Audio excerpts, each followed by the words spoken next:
Welcome to the Breas Vivo 45LS tutorial series. In this video, we will be going through the connections and functionality of the backside of the Vivo 45LS.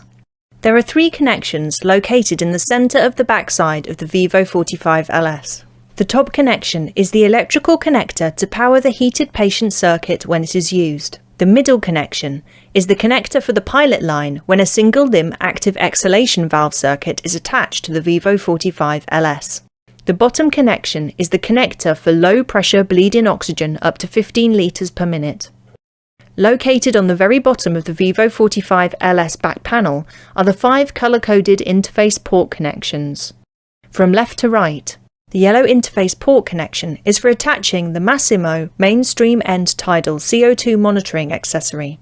The same socket connection is also used to connect the Vivo 45LS with the Sentec or radiometer transcutaneous CO2 measuring device.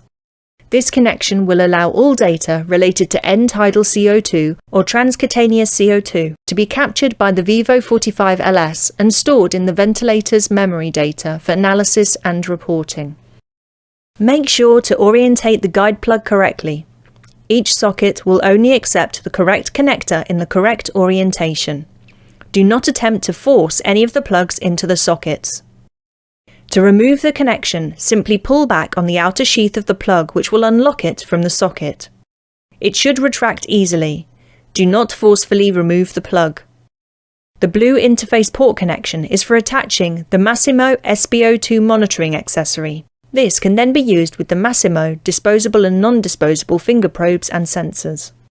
The black interface port connection is to connect the remote start and stop and audio pause accessory.